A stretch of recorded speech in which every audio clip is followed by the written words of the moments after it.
राम कृष्ण हरी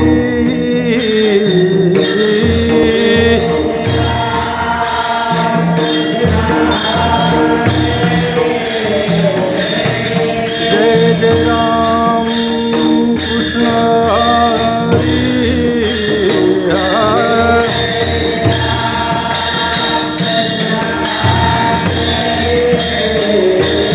जय जय राम कृष्ण हरी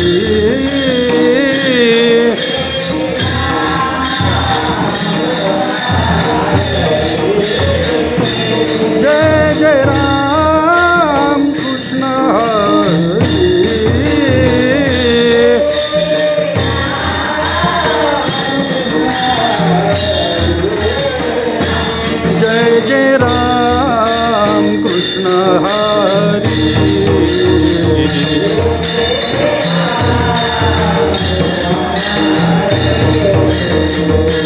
जय जय राम कृष्ण हरी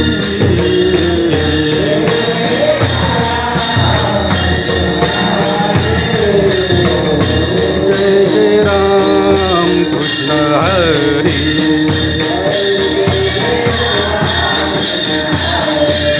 हरि जय जय राम कृष्ण हरि हरि हरि हरि हरि हरि हरि जय जय राम कृष्ण हरि हरि जय जय राम कृष्ण हरि जय जय राम कृष्ण हरि हरि हरि हरि हरि हरि हरि जय जय राम कृष्ण हरि जय जय राम कृष्ण हरि हरि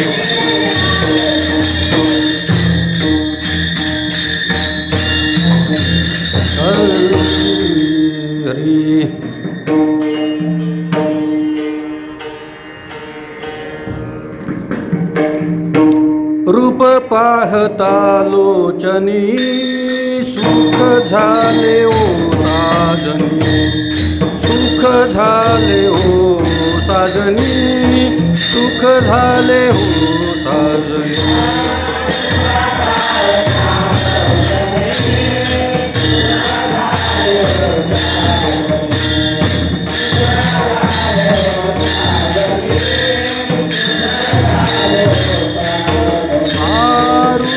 पाहता लोचनी सुख झाले हो साजनी सुख झाले हो साजनी सुख झाले हो साजनी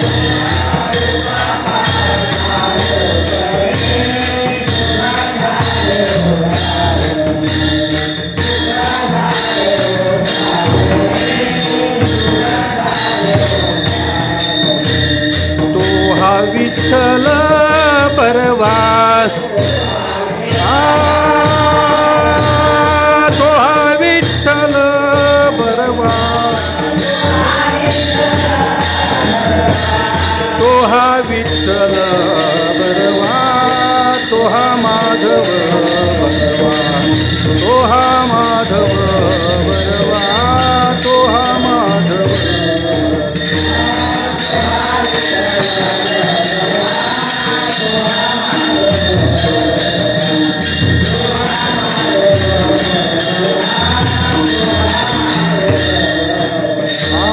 बहुत सुकृताची जोडी म्हणून विठ्ठली आवडी म्हणून विठ्ठली आवडी म्हणून विठ्ठली आवडी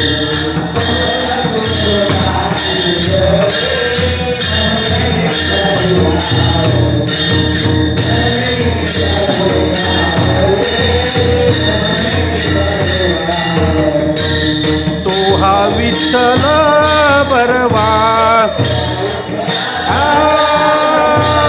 तो हा विठ्ठल बरवा तो हा विठ्ठल बरवा तो हा माधव बरवा तो हा माधव बरवा तो हा माधव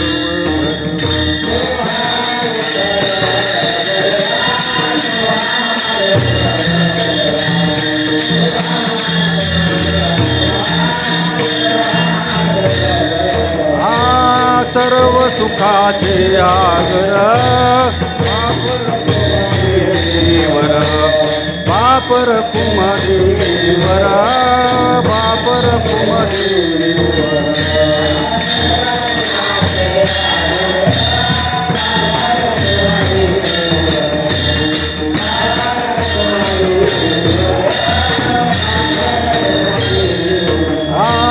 सर्व सुखाचे आगर बापर कुमदेवर बापर कुमदेवर बापर कुमदेवर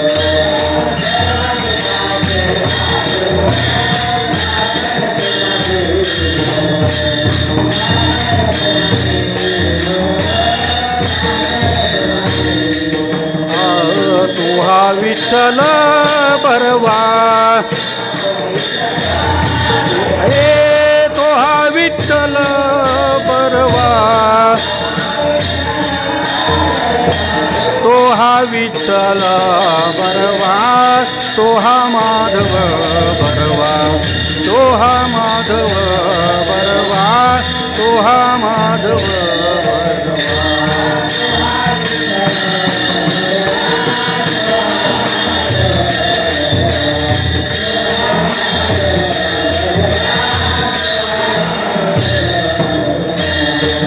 जय जय राम कृष्ण हरी जय जय राम कृष्ण हरी जय जय राम कृष्ण हरी जय जय राम कृष्ण हरी हाँ जय जय राम कृष्ण हरी जय जय राम कृष्ण हरी जय जय राम कृष्ण हरी जय जय राम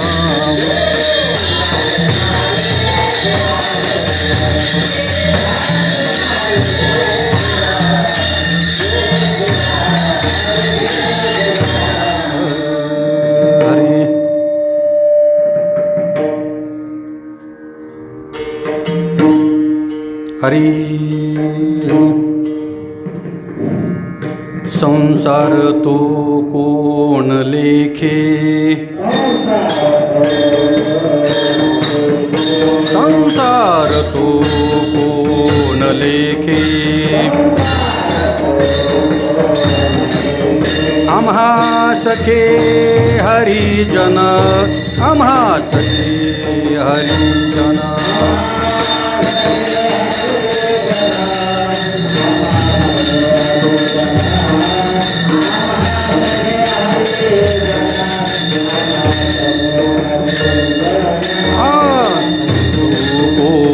लेखे संसार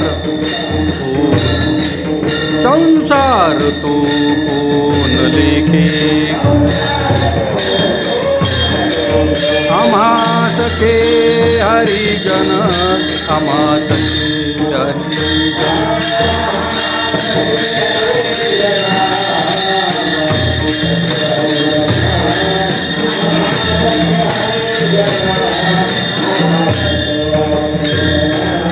काळ ब्रह्मानंदेसरे काळ ब्रह्मानंदेसरे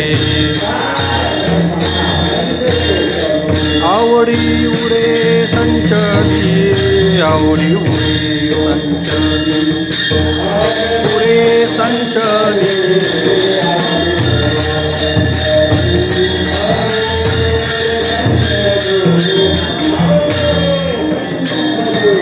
स्वप्नितेही नाही चिंता स्वप्नितेही नाही चिंता रात्री जाता दिवस रात्री जाता दिवस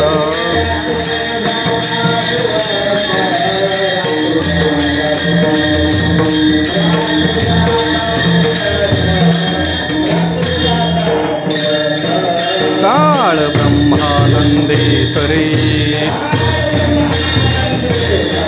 काळ ब्रह्मानंदेसरे आवडी उरे संचली आवडी उरे संचली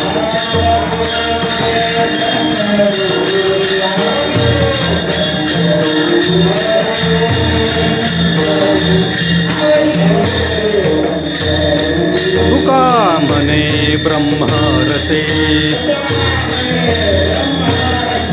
तुका म्हणे ब्रह्मरसे होय तरिसे भोजन होय तरिसे भोजन होय तरिसे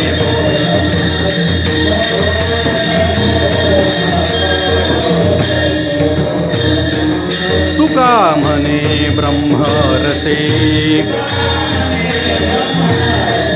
तुका म्हणे ब्रह्मरसे होय तरिसे भोजन होय तरिसे भोजन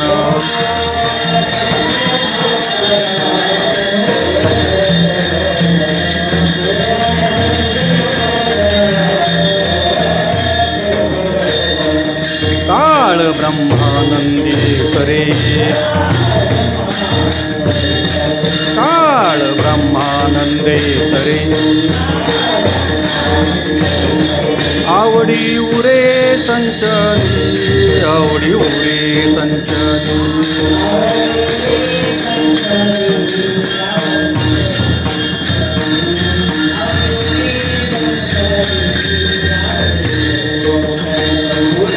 विठोबार कुमाई हा जय जय विठोबार कुमाई जय जय विठोबार कुमाई हा जय जय विठोबार कुमाई जय जय विठोबार कुमाई हा जय जय विठोबार कुमाई जय जय विठोबार कुमाई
संसार दो कोण लेखे,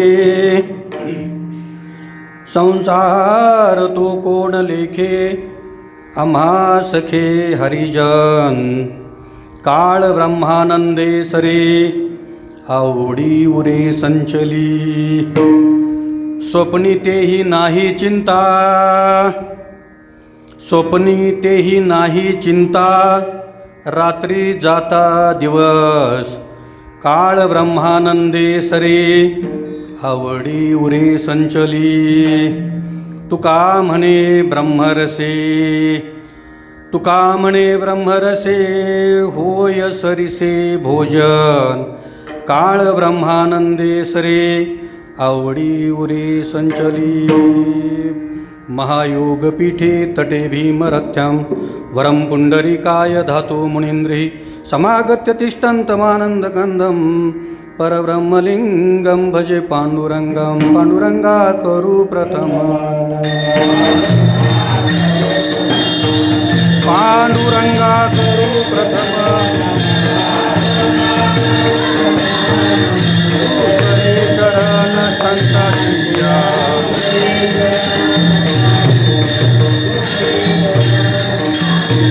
त्यांचे कृपादाने कथेचा विस्तारो, त्यांचे कृपादाने कथेचा विस्तारो, बाबाजी सद्गुरु दास तुका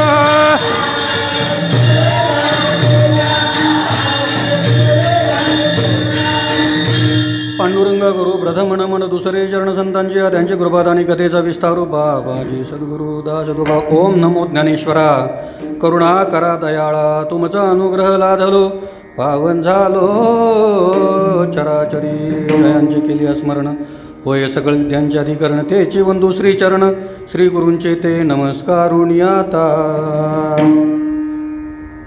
प्राप्त प्रसंगी प्राप्तस्थळी पंढरीश परमात्म्याच्या आणि परमार्थ पारायण श्रोत्रवृंदाच्या सेवेसाठी घेतलेला अभंग महान वैष्णव महाराष्ट्रभूषण संत शिरोमणी जगतवंदे जगद्गुरु किंबहुना घोटवीन लाळ ब्रह्मज्ञानी हाती मुक्ता आत्मस्थिती सांडवीन अशा प्रकारे तत्कालामध्ये प्रस्थापितांच्या विरोधात बंड करून उठणारे क्रांतिकारी संत ज्यांच्या ठाई भक्ती ज्ञान आणि वैराग्य यांचा त्रिवेणी संगम बेमालूमपणे झालेला होता असे देहुनिवासी साधू श्रीमंत श्री जगद्गुरु तुकोबरायांच्या गाथ्यातील आत्मस्थितीपर वैष्णवजनांना सखे मानल्यामुळे त्यांच्या जीवनामध्ये काय परिवर्तन झालं, काय बदल झाला, तो बदल सांगणारा 4 चरणाचा प्रत्येकाच्या पाठातला अभंग.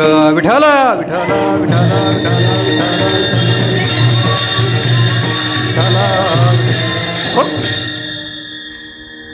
अभंगाकडे वळण्यापूर्वी थोडंसं एक सांप्रदायिक दंडकाप्रमाणे परिहार वक्त्याचं आद्य कर्तव्य असतं. कालच्या 2 तारखेला ज्ञानाची वाटचाल भक्तीच्या दिशेनं सुरू झाली आणि या महाराष्ट्रातीलच नव्हे तर संपूर्ण भारत देशातील जी ईश्वरनिष्ठांची मांदियाळी होती त्यांच्या मनामध्ये एक प्रकारची बेचैनी अस्वस्थता निर्माण झाली. गेल्या वर्षी कोरोनाच्या प्रादुर्भावामुळे आपली अनुभूतीची वारी चुकली. याही वर्षी पुन्हा तेच. माणूस आशेवरती जगत असतो. आम्हालाही वाटलं होतं की यावर्षी तरी निदान पांडुरंगाला दया येईल आणि पुन्हा एकदा आम्हाला पंढरीची वाट चालायला मिळेल.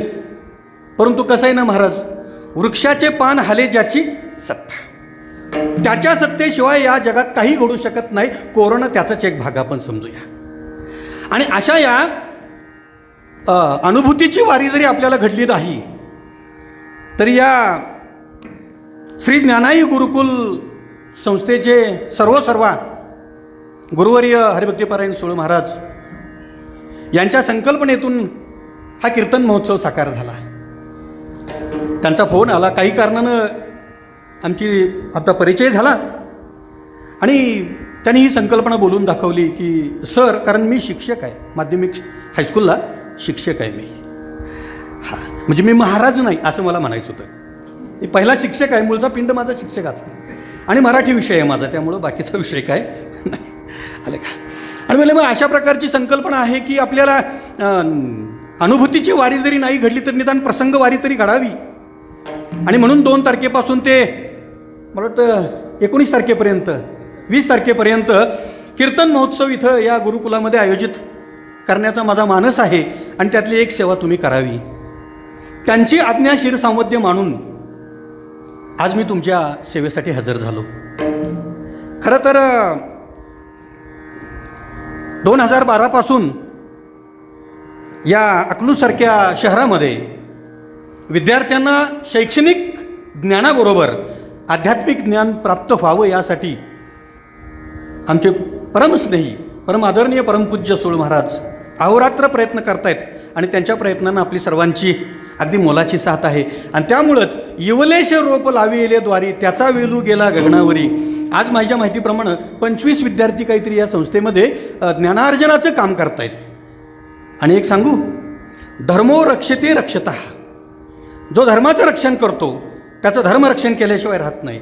आणि त्या अर्थानं हे धर्माचं काम हरिभक्तीपरायण गुरुवर्य सुळ महाराजांच्या हातून होत आहे. माझी ईश्वराकडे प्रार्थना राहील की त्यांचं हे कार्य असंच अखंड पुढं चालू राहावं आणि आपणा सर्वांची अशीच त्यांना साथ मिळत राहू आणि धर्मरक्षणाचं कार्य आपल्याकडून होत राहू. मग तुम्ही म्हणाल महाराज धर्मरक्षणाचं काम आम्हीच करायचं काय, ठेका बिका घेतलाय का, तुमची काय जबाबदारी आहे का नाही. आमची जबाबदारी अशीच, जिथं बोलवाल तिथं कमरा बांधायच्या ना आपलं हजर व्हायचं, करा म्हणले सेवा करायचं, काय 2 शब्द येत असतील तेवढं बोलायचं, ते तुमच्या साथीनं. आलं का लक्षात. हां, बाकी आता नोकरी वगैरे असल्यामुळं पूर्ण वेळ नाही देता येत महाराज, म्हणजे एक आमची खंत आहे बरं का, पण नोकरी तर केली पाहिजे ना महाराज. आणि म्हणून या निमित्तानं मी तुमच्या सगळ्यांचं दर्शन घेतो आणि चिंतनाकडे बोलतो, विठाल विठाल. हो, अभंग तुकोबरायांचा आहे, आत्मस्थितीपर आहे, आलेला अनुभव सांगणार आहे. परमार्थामध्ये हेच महत्वाचं आहे. प्रपंचामध्ये वेगळं आणि परमार्थामध्ये वेगळं. प्रपंचामध्ये आलेले अनुभव येतातच, दोन्हीकडेही अनुभव येतात, प्रपंचामध्ये पण येतात. आणि मी संसारामध्ये म्हणत नाही, आपण संसार नाही करत, ते बी धड नसतो आपला प्रपंच. मीठ आहे तर पीठ नाही, पीठ आहे तर चटणी गायब, हे आपला प्रपंच. अवघाचे संसार सुखाचं ते त्यांनी केलं, आपण नाही. आपण संसार नाही करत महाराज, आपण प्रपंचिक माणसं बरं का. विठाला विठाला विठाला. हो, दोन्हीकडेही अनुभव येतात. गंमत अशी आहे, प्रपंचातले अनुभव सांगायचे नसतात, कारण प्रत्येकालाच ते आलेले असतात, कारण प्रत्येकजण प्रपंच करत असतो. परमार्थातले अनुभव मात्र सांगितल्याशिवाय राहायचं नाही, कारण सगळेच जण परमार्थ करत नाहीत. बौद्ध सुकृताची जोडी, कुणाला पण हे आवडत नाही, हे कुणाला पण नाही.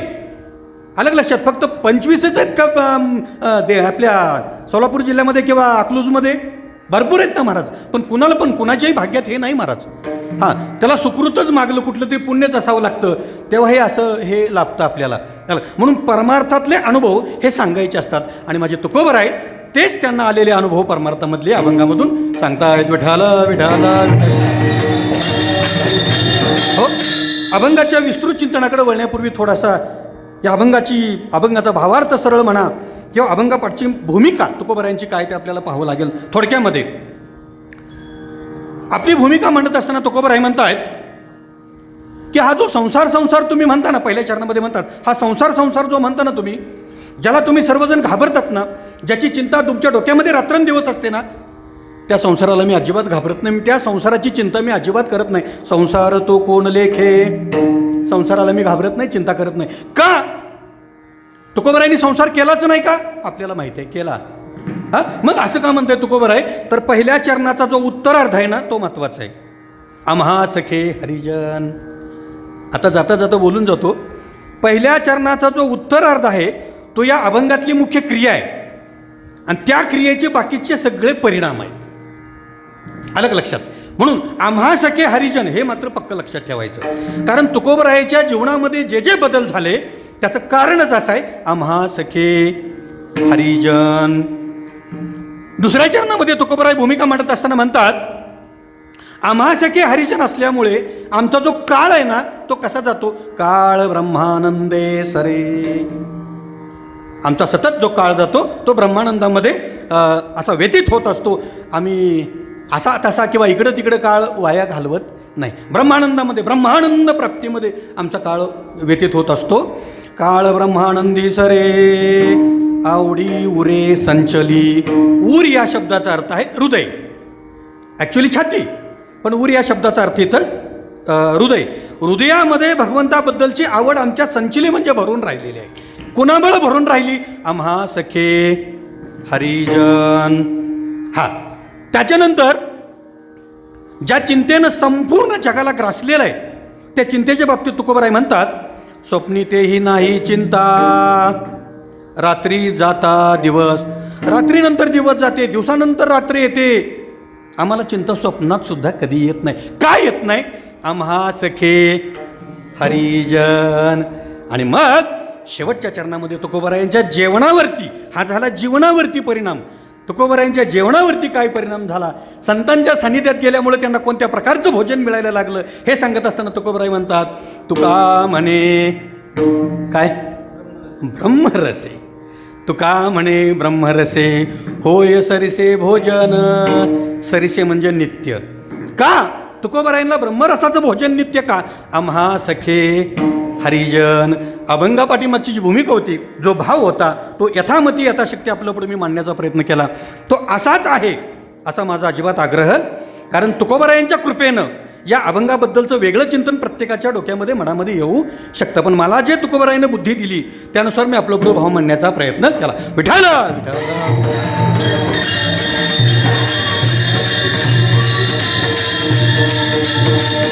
हो.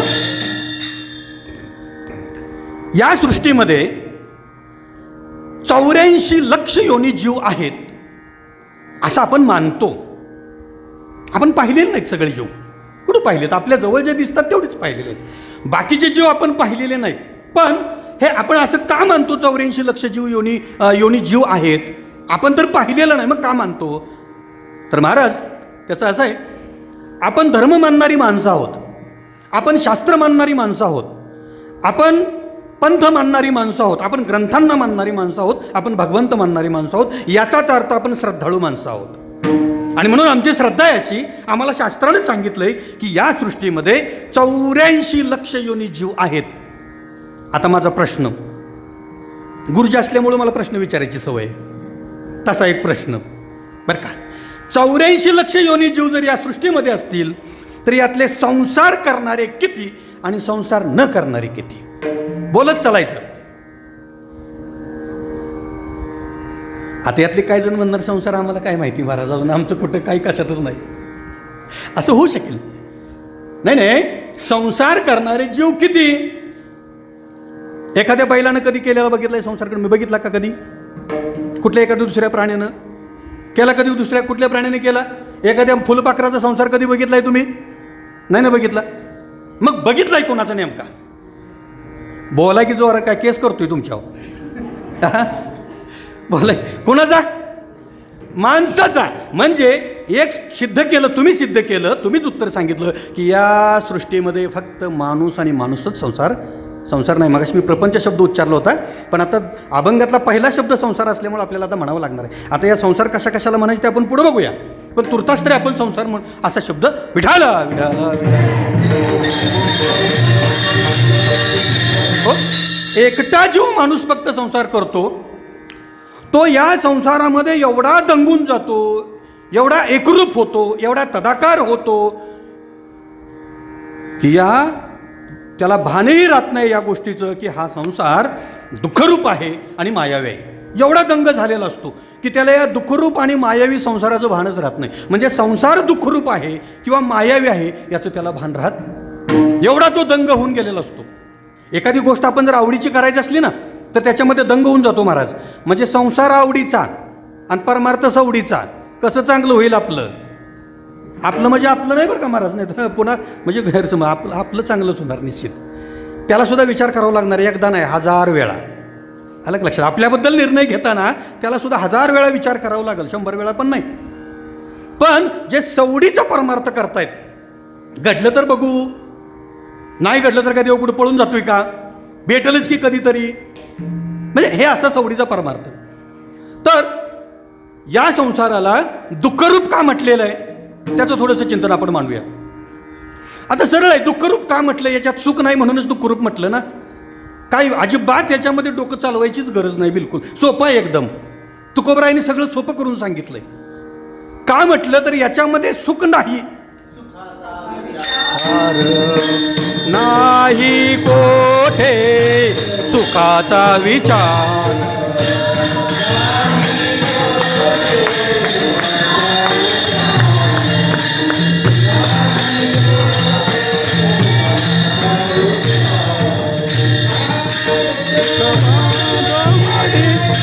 संसार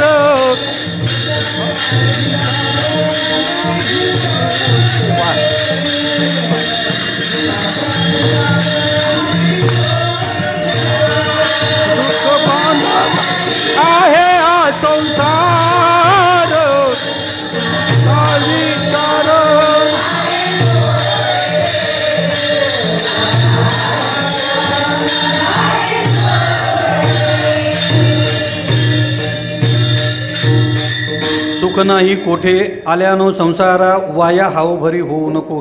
दुःख बांधवडी आहे हा संसार सुखाचा विचार नाही कुठे. या दुःखरूप संसारामध्ये सुख शोधणं म्हणजे अंधारात हरवलेली वस्तू उजेडात शोधल्यासारखं आहे महाराज. वस्तू हरवली कुठं, शोधतोय कुठं, किती वर्षानं सापडल का किती जन्मानं सापडल. आपलं असं झालंय, या संसारामध्ये सुख नाहीच आणि जे जिथं नाही तिथं ते आपण शोधतोय. म्हणून याला दुःखरूप म्हटलेलं आहे. किंवा तुम्हाला माहिती संसार दुःख मूळ चोहीकडे इंगळ विश्रांती नाही कोठे रात्रंदिवस तळमळ. नाही का, असू द्या. हां, रात्रंदिवस तळमळ आहे संसारामध्ये. परमार्थामध्ये कळकळ आणि संसारामध्ये तळमळ, ही गंमत आहे. कळकळीशिवाय परमार्थ from the bottom of heart. विद्यार्थी आहेत म्हणून एखादा शब्द इंग्रजीचा बोलीन कधी कधी, शाळेत शिकणारी मुलं आहेत म्हणून. हृदयाच्या तळापासून परमार्थ प्रपंच होतच असतो. विठाला विठाला. हो, आता याला दुःखरूप का म्हणायचं, तरी यात सुख नाही म्हणून याला दुःखरूप म्हणायचं, हे पाहिलं. याला मायावी का म्हणायचं, तर आता नीट ऐका. हा संसार आपल्या जन्मापूर्वी आपल्यासाठी नव्हता, आपल्या मृत्यूनंतर आपल्यासाठी असणार, पण मध्ये मात्र आहे का भासतोय. नाही आदी अंती अवसान, नाही आदी अंती अवसान.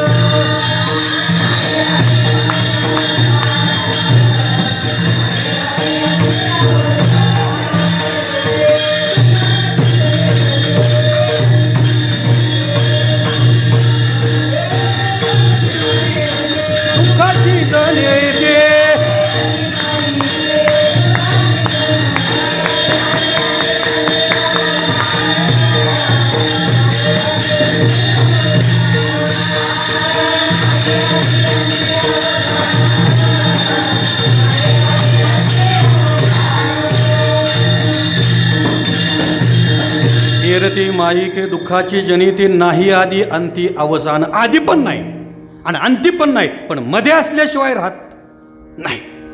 असतो का भासतो हा नंतर आपण चिंतनाचा विषय पुढे घेऊ. विठाला विठाला.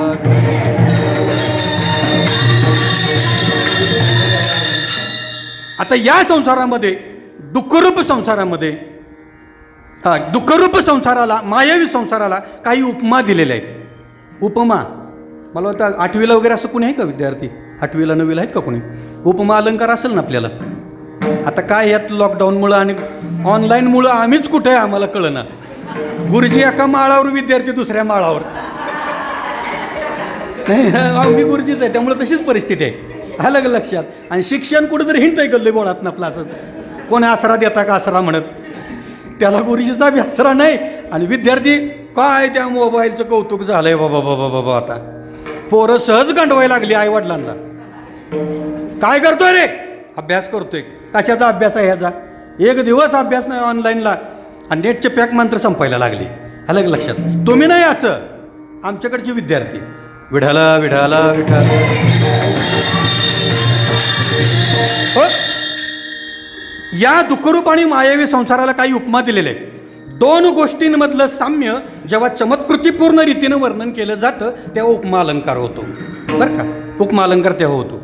कशाची उपमा दिली. एक याला कुणीतरी म्हटलं भवसिंधू किंवा संसार सिंधू. भवसिंधू म्हणजे संसाररूपी समुद्र. का म्हणायचे याला संसाररूपी समुद्र, तर हा तरुण जाणं, पहिली तीराला जाणं एवढं सहजासहजी सोपं ब्रह्मादिकाला सुद्धा जमलं नाही. करिता विचार तो हा दृढ संसार ब्रह्मादिकापार नुलंघवे सामर्थ्य. नुलंघवे, न उल्लंघवे सामर्थ्य. त्याला त्याच्या सामर्थ्यानं ब्रह्माला सुद्धा या संसाररूपी समुद्रातून तरुण जाता आलं नाही. मग आपलं कसं होईल, आजा मेला पंजा मेला बाप मसना गेला. ही आपली अवस्था या संसारामध्ये. म्हणजे यातून आपल्याला तरुण जाता येत नाही. म्हणून हा याला भवसिंधू, सागराला जसा अंत नाही तसं या संसाराला सुद्धा अंत नाही म्हणून याला भवसिंधूची उपमा दिली. दुसरी उपमा कुठली दिली, भव नदीची. संसाररूपी नदी. आता याला नदी का म्हणायचं, नदीला दोन किनारे असतात महाराज, एक ऐलतीर आणि दुसरा पैलतीर. तसं आमच्या या संसाररूपी नदीला सुद्धा दोन किनारे आहेत, एक प्रवृत्तीचा आणि दुसरा निवृत्तीचा. आता प्रवृत्ती म्हणजे काय, संसाराबद्दल असलेली आसक्ती म्हणजे संसार सोडून न वाटणे. निवृत्ती कशाला म्हणायचं तर संन्यस्त वृत्तीनं संसारामध्ये राहणं. संसार सोडा असं कुठल्या संतांनी म्हटलेलं नाही. संन्यस्त वृत्तीनं संसारामध्ये राहणं याला निवृत्ती म्हणायचं. माझं गंमत अशी आहे, ह्या प्रवृत्तीतून आणि निवृत्तीतून आपण बाहेर कसं पडायचं, कसं पडता येईल आपल्याला बाहेर. माऊली म्हणतात 12व्या अध्यायामध्ये 121 क्रमांकाची ओवी म्हणतात, मनोनी प्रवृत्ती आणि निवृत्ती ये ओझे ने घे मती अखंड चित्तवृत्ती माझे ठाई. बस उत्तर सांगून टाकलं. कुणाला विचारायची गरज, कुठल्या बोवाला विचारायची गरज, सांगून टाकलं. माऊलीने सांगून टाकलं. काय सांगितलं, या प्रवृत्तीतून आणि निवृत्तीतून जर बाहेर पडायचं असेल तर तुझ्या चित्तवृत्ती अखंड माझ्या ठाई आल्या पाहिजेत. तो आपोआप प्रवृत्ती आणि निवृत्तीतून बाहेर पडल्याशिवाय राहणार नाही. आता सांगू, अजून एक सोपा मार्ग सांगतो. माऊलींचं थोडंसं बाजूला ठेवूया आपण. म्हणजे माऊलींचं बाजूला ठेवून आपण पुढे चालणे इतपत लायक नाही हे बी लक्षात ठेवा. पण थोडंसं बाजूला ठेवूया. या प्रवृत्तीकडून निवृत्तीकडे जाण्याचा एक सोपा मार्ग तुम्हाला सांगतो. माऊलींनी सांगितला, तोही सांगितला, मी तुम्हाला सांगतो. परमार्थाच्या मार्गानं प्रवृत्तीकडून निवृत्तीकडे जाता येतं. परमार्थाच्या मार्गाने. परमार्थ कशाला म्हणायचं? भजन परमार्थ आहे का? कीर्तन परमार्थ आहे का? परमार्थ नाही. मग काय आहे? ही परमार्थाची साधनं आहेत. ठीक आहे, परमार्थाची. मग परमार्थ कशाला म्हणायचं? सोपी व्याख्या सांगून जातो जाता जाता. मी वाचलेली आहे. देहातीत, इंद्रियातीत निर्विषय सुखाची अपेक्षा याला परमार्थ म्हणायचं. निर्विषय सुखाची अपेक्षा याला परमार्थ म्हणायचं. आलं का लक्षात? विठाला विठाला विठाला. हो, मग आता परमार्थाच्या मार्गानं प्रवृत्तीकडून निवृत्तीकडे जाता येतं. मग ठीक आहे महाराज, तुम्ही म्हणताय ते आम्हाला कळालं. पण आमची अडचण ही आहे की आम्हाला परमार्थ करायला वेळच नाही. हो, मी पहिल्यांदा बोलताना बोलून गेलो की या संसारामध्ये इतका घडून गेला जीव की कल्याण कुठं आहे, उद्धार कुठं आहे हे त्याला कळलं. आणि म्हणून परमार्थ करायला त्याला वेळ नाही. समुद्राच्या किनारी एक माणूस, एक छोटासा सोपा दृष्टांत, कशासाठी? परमार्थ करायला वेळ नाही. शर्ट काढलेला आहे आणि समुद्राच्या काठ्याला बसलेला आहे. एका भेळवाल्यानं त्याला, जुहू चौपाटीला, मुंबईचं सांगतो उदाहरण तुम्हाला, एका भेळवाल्यानं त्याला पाहिलेलं होतं बसलेलं बरं का. आता म्हणला ह्या शर्ट काढून बसलाय सकाळी 11 वाजता, दुपारचे 2 वाजले, 3 वाजले, 4 वाजले, 5 वाजायला आले. फिरायला आलेली माणसं हळूहळू घराकडे निघाली तरी हा शर्ट काढलेल्या अवस्थेमध्ये समुद्राच्या किनारी बसलाय. काय नेमकं याच्या मनात? बरं, आत्महत्या करायची असेल तर तो असा माणसात येणार नाही, आणि जरी आला असता तरी लगेच समुद्रामध्ये गेला असता. म्हणून त्या भेळवाल्याला न राहवल्यामुळे तो गेला आणि विचारलं, काय हो महाशय, सकाळपासून बघतोय मी तुम्ही इथं शर्ट काढून फक्त बसलेला, इथं काय बेत काय तुमचा? तो माणूस काय म्हटलं माहिती आहे का? काय नाही म्हटलं, मला जरा समुद्रामध्ये आंघोळ करायची आहे. समुद्रामध्ये आंघोळ करायची आहे. मग सकाळपासून 500 वेळा आंघोळ झालीच तिची, का नाही केली? नाही ना, आंघोळ तर करायचीच आहे, पण ह्या लाटा कधी शांत होते त्याची वाट बघतोय म्हणले मी. काय म्हणले महाराज? मला समुद्रामध्ये आंघोळ करायची आहे, पण हे एवढ्या लाटा शांत झाले की नाही मी आंघोळ करायला मोकळा. आपलं प्रपंचामध्ये तसं आहे. एवढं काम झालं की परमार्थ निघालोच वारीला बघा. मग तेवढं काम झालं, कामाच्या लाटा काय थांबत आणि परमार्थ काय आपल्याकडून घडत. म्हणून आपण प्रवृत्तीमधून बाहेर येत विठाला विठाला.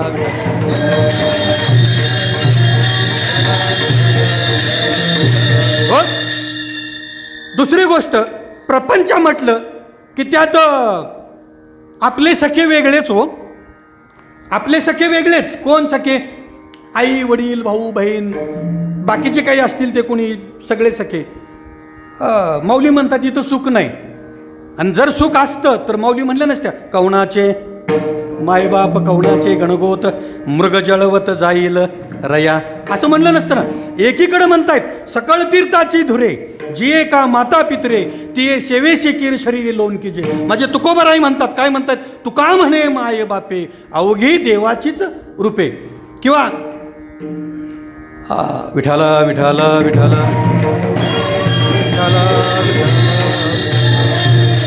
म्हणजे एकीकडं संतांनी आईबापांचं, आईवडिलांचं महत्त्व सांगितलं आणि माऊली म्हणतात कवनाचे मायबाप कवनाचे गणगोत. आता ते खरं का हे खरं? दोन्ही खरं. कसं खरं? जर परमार्थामध्ये जर कुणी आडवं येत असेल, आपल्याला आड येत असेल, तर ते आईबापसुद्धा आपले नाहीत, आई वडीलसुद्धा आपले नाही. कोण परमार्थामध्ये जर आड येत असतील तर ते आपलं नातेवाईक कोणीच नाही.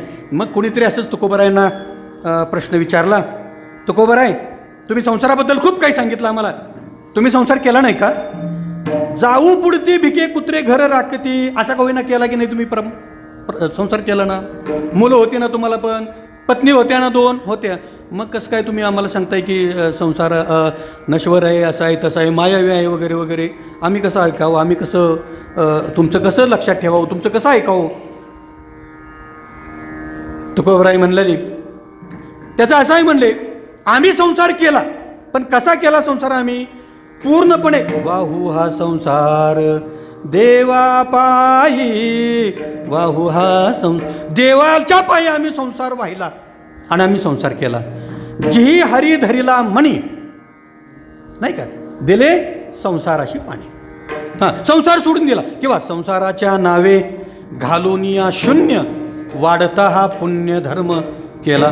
आम्ही म्हणले संसार असा केला. बरं असं का म्हणले, तसा असू द्या म्हणले. महाराज तुम्ही अशा प्रकारे तुमची अवस्था मोडकी कोप होती, तुटकी बाज होती, फटकी गोधडी होती. साक्षात भगवंत जेव्हा आले तेव्हा त्यांना द्यायला सुद्धा तुमच्याकडे काही नव्हतं. हां, अगदी कण्या तुम्ही, त्याही कण्या कशा होत्या? सुपरफास्ट कण्या होत्या त्या, आहे की नाही? सुपरफास्ट कण्या, थांबायला तयार नव्हत्या, हात लावावून खावा अशा कण्या. आलं का लक्षात? अशा अवस्थेत तुम्ही प्रपंच केला. तुम्ही म्हणताय तुकोबराय आम्ही घाबरत नाही त्या संसाराला, आम्ही घाबरलो नाही, आम्हाला त्या संसाराची चिंता नव्हती. तुम्ही कोणाशी सख्यत्वाचं नातं जोडलं? तुमच्या जीवनामध्ये तुम्ही कुणाला सख्य केले? अभंगाच्या पहिल्या चरणामध्ये.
धन्य माता पिता तयाचिया, कुळी कन्या पुत्र होती जे.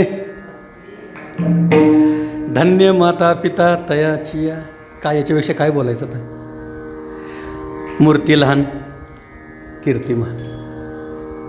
सुंदर मुलाचे पाय पाळण्यात दिसतात. विढला विढला विढला.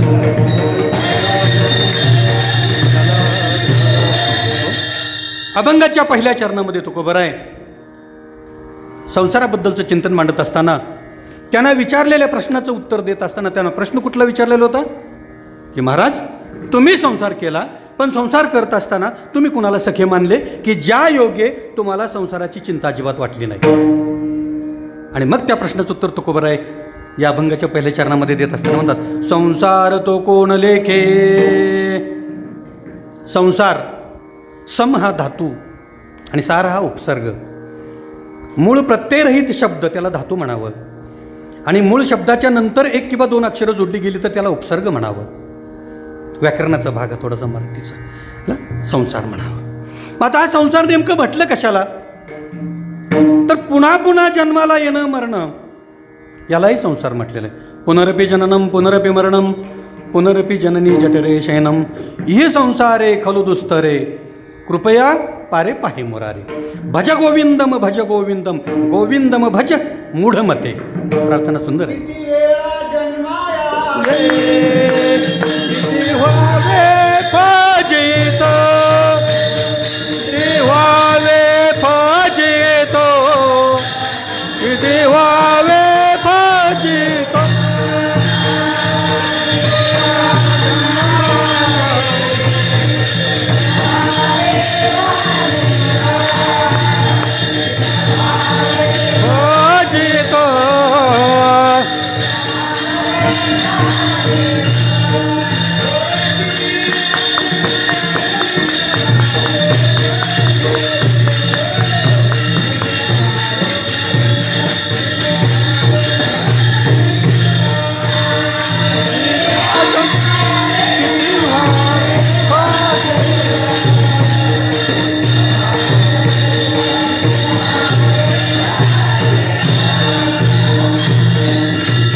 किती वेळा जन्मा यावे, किती व्हावे फजित किंवा नित्य व्हावे फजित. किती वेळा यावं जन्माला आम्हालाही माहीत नाही. 84 लक्ष योनीमध्ये एका योनीमध्ये कोटी कोटी वेळा जन्म घेतल्यानंतर पुन्हा हा मनुष्य देहाची प्राप्ती होते बरं का. आणि मग तुकोबराय म्हणतात पुनरपि जननम किंवा तुकोबराय संसाराबद्दल बोलत असताना एक इथं मी तुम्हाला प्रार्थनेतले काही श्लोक सांगितले होते. पुनरपि जननम पुनरपि मरणम याला संसार म्हणा, याला सुद्धा संसार म्हणा. पुन्हा जन्माला येणं पुन्हा मरणं याला संसार म्हणा. तुकोबराय म्हणतायत मला पुन्हा जन्माची आणि मरणाची चिंता राहिलेली नाही. म्हणजे हा संसार तुकोबरायाने दूर सारला. कुठला? जन्म मरणाचा. कशामुळं? आम्हा सखे हरिजन बरं का. एक आंधळा होता, आंधळा. छोटंसं एक दृष्टांत सांगून पुढे जातो. एक आंधळा होता आणि पूर्वीच्या गावांना काय होती, अशी भिंत होती, तटबंदी असायची महाराज पहिले. प्रत्येक गावाला तटबंदी होती. आणि त्या आंधळ्याला गावाच्या बाहेर जायचं होतं पण त्याला दिसत नव्हतं. मग तो एका डोळसाला म्हटला, काय रे मला जर एवढ्या त्या वेशीतून मुख्य दरवाजातून बाहेर घालवतोस का. आता तो डोळस होता, त्याचं कर्तव्य होतं त्याला बाहेर सोडायचं महाराज, परंतु तो नाही म्हटला. म्हणजे हल्ली फार अवघड झालं आहे काम या जगामध्ये. साधी साधी मदतसुद्धा कोणी कोणाला करत नाही महाराज बरं का. नाही म्हटलं मी तुला बाहेर नाही घालवू शकत. नाही, मग एक करू शकतो फक्त, काय, तुझात हात असं मी भिंतीला लावून देतो, दगडाच्या भिंतीला. तू काय करायचं, भिंत पकडत पकडत असं पुढं जायचं. ज्या तुला भिंत दगडातला आणि लाकडातला फरक कळतो का, आंधळ्याला विचारतोय तो डोळस. आता गंमत अशी आहे, ज्याला लाकडातला आणि दगडातला फरक कळत नाही तो दगडच की. त्याला काय म्हटलं पाहिजे, दगडच म्हटलं पाहिजे. आंधळा म्हटला मला समजतंय, मग ठीक आहे म्हटलं, शहाणा आहेस मग. आणि खरंच आंधळी फार शहाणे असतात बरं का. डोळसापेक्षा आंधळी फार शहाणे असतात. आपल्याला डोळे असून सुद्धा काय उपयोग नाही. जे दिसायला पाहिजे ते कधी दिसतच नाही आम्हाला, आणि नको ते दिसल्याशिवाय राहत. हां, कीर्तनामध्ये कधी कधी असं गमतीनं मी सांगून जातो, लहान मुलांना वगैरे अशी पुढं बसली ना मुलं, त्यांना सांगून जातो, घरी तुम्ही जागेपणी टी व्हीवरती काहीतरी वाईट पाहाल, पण कीर्तनात येऊन झोपला तरी झोपेत सुद्धा तुमच्या कानावरती चांगलंच पडेल. म्हणून कुठे या, कीर्तनात या. आणि आजकाल तरुण मुलांची कीर्तनाकडे बघण्याची जरा दृष्टी फारच विचित्र आहे. असे कपडे घालून कुठे गेलं ना कीर्तनाला की ते कुटाळक्या करत बसलेले असतात कुठेतरी. महाराज गाडीतनं उतरलं का हळूच म्हणतात, आले बघा बगळे. काय म्हणतात आपल्याला. मग आता माझ्यासारखा माणूस म्हणजे मी काही ठेवत नाही कोणाची काही शिल्लक कधी. मग कीर्तनामध्ये ते बसले, लांबच बसलेले असतात. मग त्यांना बोलत असताना मी असं म्हणतो, येड्या. त्याला शुद्ध भाषेत नाही बोलायचं, वेड्या नाही म्हणायचं, येड्या म्हणायचं. काय तेवढी बी त्याची लायकी नसती. हां, अरे आम्ही कावळे आहोत की दूध आणि पाणी वेगळे करणारे राजहंस आहोत, हे तुझ्यासारख्या बगळ्याच्या जातीला नाही कळायचं. चटा उठून जाते ती निघून, तिथनं पुन्हा कोणी त्या स्टेजवर थांबत नाही. म्हणजे स्वतः तर काही करायचं नाही. संतांनी सांगितलं, तरणा भाग्यवंत नटे हरी कीर्तनात. या जाती कुठं कुठं पडलेले असतील, कुठं कुठं नटतेत काय सांगता येत नाही. असो, विठाला विठाला. हो, मग त्या आंधळ्याला त्यानं भिंत हातामध्ये दिली आणि तो डोळस निघून गेला. आंधळा आपलं असंच भिंत धरत नेमकं दरवाजाजवळ आलं. कुठल्या? लाकडाच्या दरवाजाजवळ.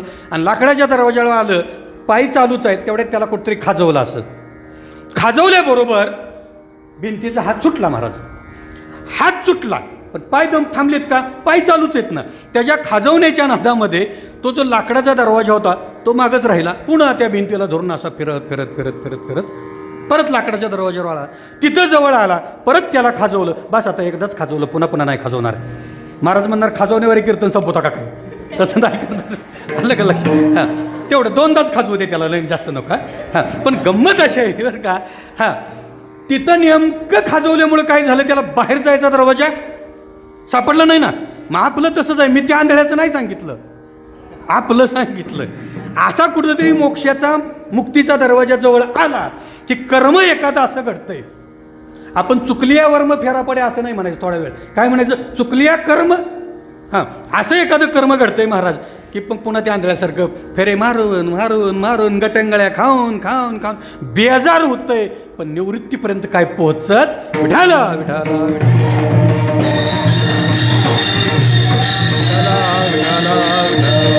हो. आता हे झालं जन्म मरणाची चिंता मला राहिली नाही, तुकोबराय म्हणतात. तुका म्हणे गर्भवासी, ज्या गर्भवासाला आपण घाबरतो, आहे की नाही. न लगे मुक्ती आणि संपदा, ते संत संग. मुक्ती नको मला, मोक्ष नको मला, गर्भवासाला घातलं तरी चालेल. का? याची देही घडे देवाचे भजन, अनेक हे ज्ञान नाही कोठे. काही जरी झालं तर पुन्हा ऐकून घे. हां, विठाला विठाला विठाला.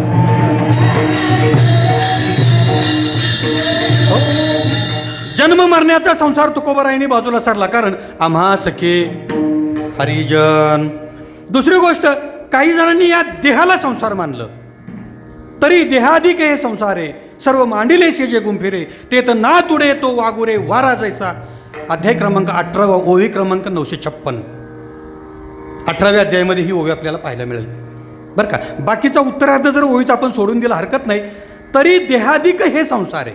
देहाला सुद्धा संसार मानलं बरं का. मग संसार कशाला म्हणायचं नेमकं? नित्य अवस्थांतर ज्याच्यामध्ये होतं, संसरती इति संसार, ज्याच्यामध्ये नित्य परिवर्तन होतं. परिवर्तन संसार का नियम आहे असं आपण ऐकलेलं असतं, म्हटलेलं असतं. ज्याच्यामध्ये सतत एका अवस्थेतून दुसऱ्या अवस्थेमध्ये जाता येतं त्याला संसार म्हणावं. मग आता जन्माची अवस्था वेगळी, भ्रूणावस्था, अर्भकावस्था, बाल्यावस्था, कुमारावस्था, तारुण्यावस्था, वृद्धापकाळ, मरण. अवस्था बदलली ना महाराज. आपण लहानपणी जेव्हा होतो पाळण्यामध्ये तसे दिसतो का आता? आहोत का आपण तसे?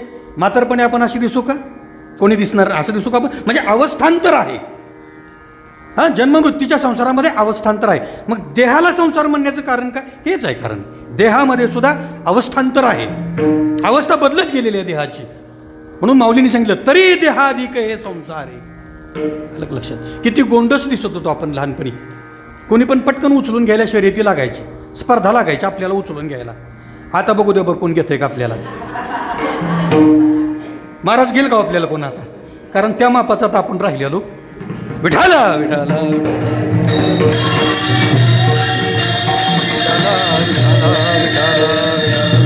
हो. काही जणांनी संसाराला उलट्या वृक्षाची उपमा दिली, काही जणांनी अहंकाराला संसार म्हटलं, काही साधू संतांनी. पण कसा काय आहे ना, या संसाराची चिंता मला वाटत नाही. मी मगाशी जे प्रमाण बोललो, संसाराच्या नावे घालून या शून्य, तो संसार कोणता? लौकिक अर्थानं जो संसार तुकोबरायांचा होता तोही संसार आहे की नाही. आणि हा संसार सुद्धा देह जावो अथवा राहो पांडुरंगी दृढभाव. म्हणजे या देहावरती सुद्धा तुळशीपत्र तुकोबरायाने ठेवलं. देहाची चिंता कधी त्यांना वाटली नाही. का देहाला? आपल्याला साधा समोरनी एक काटा जर दिसला ना, छोटा काटा, तर 10 फूट लांब न जातोय. कशाला? मोडल, पायाला टोचल. छोटासा एखादा विंचू दिसला ना, विंचू, तरी आपण काय करतो? 50 फूट लांब अंतर काढून जातो. का? दंश केला तर, डंक मारला तर काय करायचं? एवढं देहाला आपण जपतो, एवढं देहाला आपण जपतो, आहे की नाही. तर सकाळी 7:30ला नाश्ता म्हणजे नाश्ता पाहिजेच, 1ला जेवण म्हणजे जेवण पाहिजे. 1 तास जर लेट झालं, घरातली कुठली कुठली मंडळी रस्त्यावर येईल सांगता येत नाही. तवा येईल का ओलातनं येईल का लाटणं बेल नाही, काही सांगता येत नाही. तेवढी सहनशक्ती आपल्यात संयम राहिलेला नाही. म्हणजे देहाला आपण ब्रह्मानंदी लागले टाळी, कोण देहा ते संभाळी, अशी अवस्था माझ्या तुकोबरायांची होती. म्हणून तुकोबराय म्हणतात, या देहारूपी संसाराला सुद्धा मला अजिबात त्याची चिंता वाटत नाही, काळजी वाटत नाही. कारण आम्हा सखे हरिजन. आता हरिजन कुणाला म्हणायचं हे सांगण्यापूर्वी थोडंसं संसार तो कोण लेखे याच्याबद्दल जरा व्याकरणाच्या दृष्टिकोनातून मला बोलायला आवडेल महाराज, बरं का. संसार कशाला म्हणावं आपण बघितलं. सम हा धातू आहे आणि उपसर्ग लागला सार. तो हा शब्द वापरला ना, तो संसार, तो हे सर्वनाम आहे. आणि सर्वनाम म्हणजे कसलं सर्वनाम आहे? दर्शक सर्वनाम आहे. दूरवरची वस्तू दर्शवण्यासाठी तो हे सर्वनाम वापरलं जातं. मग आता तुकोबरायने इथं संसार हा कोण लेखे म्हणता आला असतं, पण तुकोबरायनं माझ्या संसार कधी जवळचा वाटलाच नाही, म्हणून तो हे सर्वनाम वापरलं. संसार तो, दूर लोटलं संसाराला तुकोबरायने, म्हणून संसार तो कोण. आता कोण म्हणजे नेमकं कोण? अडचणीचा विषय आहे. कोण हे प्रश्नार्थक सर्वनाम आहे, पण इथं ते प्रश्नार्थक सर्वनाम नाही, इथं ते अनिश्चित सर्वनाम म्हणून आलेलं आहे. निश्चित कुणाचा नामोल्लेख होत नाही इथं महाराज, म्हणून अनिश्चित सर्वनाम आहे इथं. मी एवढं व्याकरण कधीच कुठं सांगत नाही महाराज, फक्त हे विद्यार्थी आहेत, चिंतन घडावं, परंतु व्याकरण पण थोडंसं बोलता यावं म्हणून बोलतो. नाही तर मी कुठे कीर्तनात एवढं खोलत जाऊन व्याकरण कधी सांगत बसत नाही. रामकृष्ण हरीला जांभळे द्यायला सुरुवात करते ती, त्यांना काय व्याकरण सांगायचं, दुसरं काय प्रवेशाचं पाप. आणि म्हणून कधी सांगत नाही असलं महाराज, बरं का. मी कधी सुद्धा सांगत नाही. आपलं तुम्ही विद्यार्थी आहात, मी शिक्षक आहे, बुवा जाऊ दे, उलतो त्या तिकडं, बुवाला काय करायचं. हां, अशा पद्धतीनं आपण चिंतन होतो. हां, तर कोण हे जे आहे ना, अनिश्चित सर्वनामी तो वापरलेला आहे. संसार तो कोण लेखे. आता कोण लेखे म्हणजे इथं तुकोबरायांसारखे जे सर्व संत मंडळ आहेत, तुकोबरायांच्या विचारसरणीने चालणारे, त्या सगळ्यांसाठी हे कोण हे सर्वनाम इथं आलेलं आहे. अनिश्चित, नक्की माहीत नाही कोण. अगदी हे माऊलींपासून निळोबारायापर्यंत हे सगळे संतांसाठी कोण हे इथं सर्वनाम वापरण्यात आलेलं, अनिश्चित सर्वनाम वापरण्यात आलेलं आहे. विठाल विठाल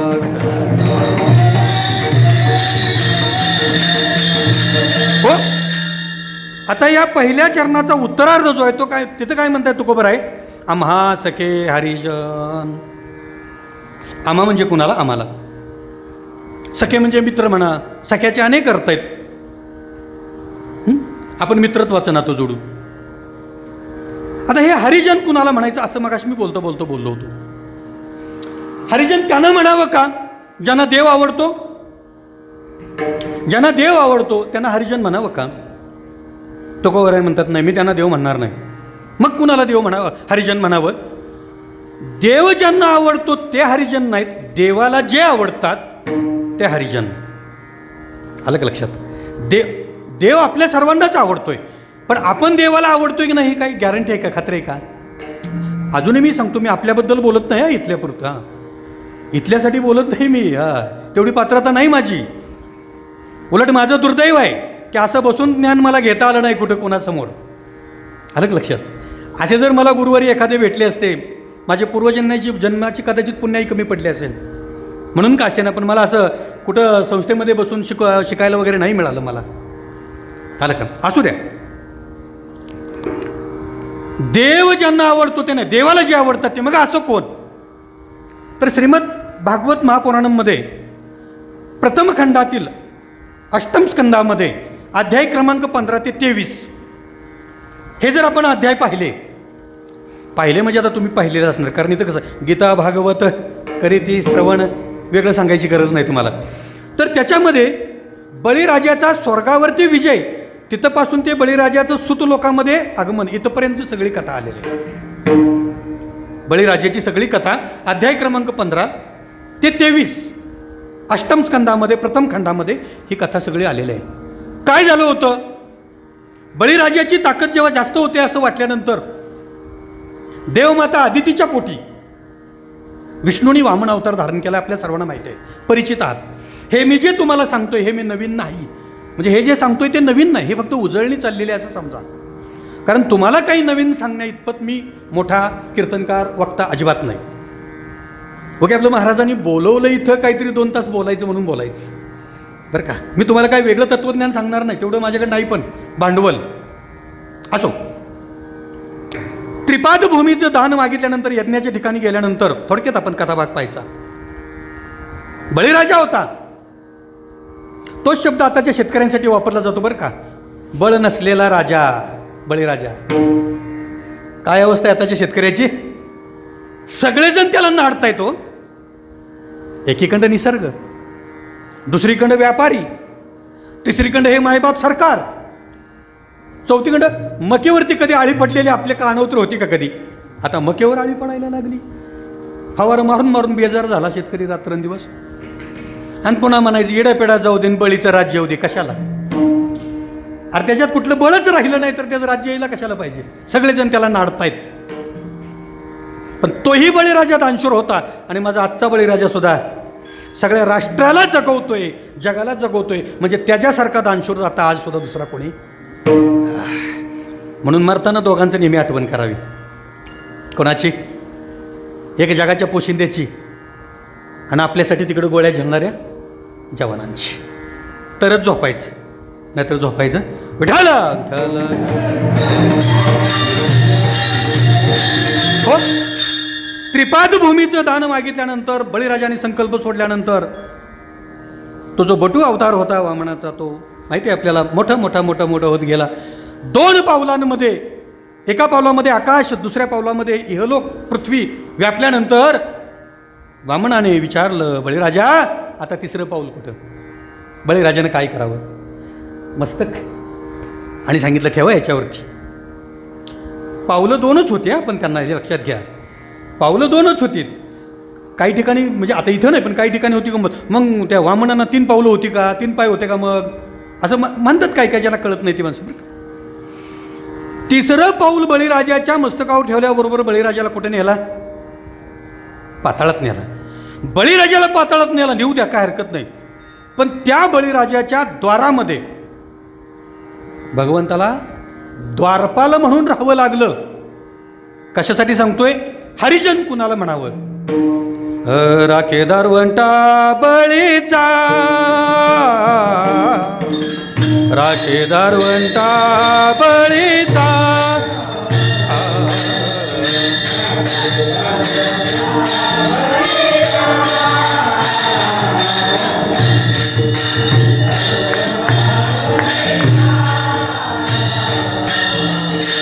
सारथी झाला अर्जुनाचा, सारथी झाला अर्जुनाचा.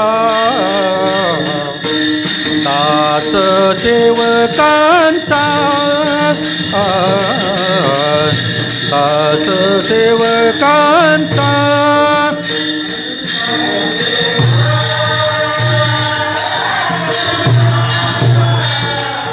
सारथी झाला.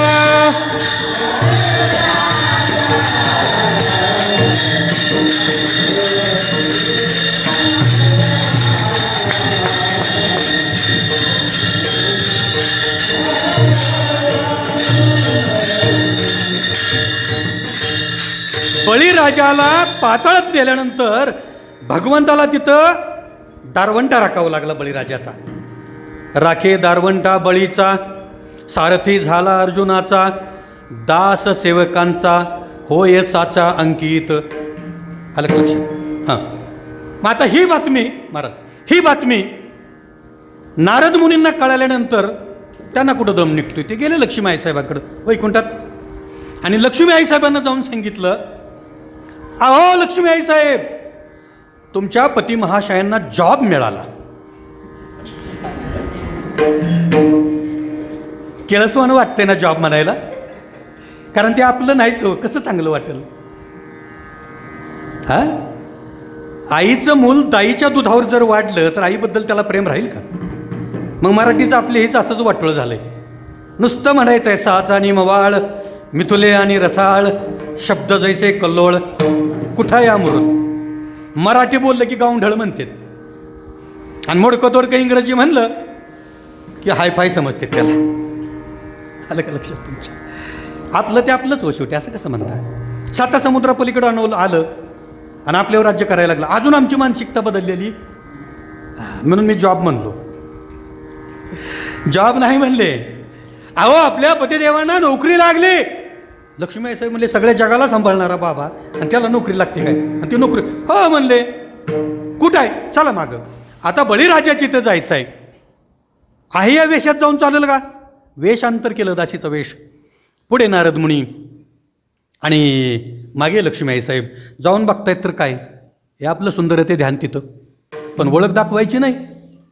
6 महिने जवळजवळ बळीराजाची नोकरी मागितली, सेवा केली बळीराजाची. आणि माझ्या माहितीप्रमाणे रक्षाबंधनाचा सण, रक्षाबंधन झाल्यानंतर बळीराजाने, ताई तुला काय भेट देऊ, काय भेट देऊ म्हणल्यानंतर ताईने काय मागावं, काय नको म्हणले. बाहेर जे आमचं सुंदर ते ध्यान उभं आहे तेवढं माझं मला परत दे. आणि मग तिथं ओळख पटली की बळीराजाला कळून चुकलं की माझ्या द्वारामध्ये जो द्वारपाल म्हणून राहिलेला आहे तो आगळा वेगळा कोणी नसून साक्षात भगवंत आहे. कशासाठी सांगितलं? राखे दारवंटा बळीचा. आणि असे जे हरिजन आहेत ते तुकोबराय म्हणतात, आम्हा सखे हरिजन विठाल विठाल विठाल.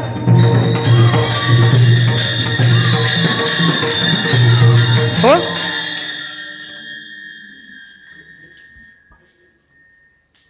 आम्हा सख्या हरिजन. इथपर्यंत चिंतन आपण केल्यानंतर सख्यत्वाचं नातं जोडलं तुकोबारायांचं हरिजनांचं. मग तुकोबारायांनी विचारलं, तुमचा काळ त्यांच्या सान्निध्यात कसा जातो? अभंगाच्या 2ऱ्या चरणामध्ये तुकोबाराय उत्तर देतात.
आम्हा सखे हरिजन या क्रियेचा परिणाम दुसऱ्या चरणामध्ये सांगत असताना तो खबर आहे.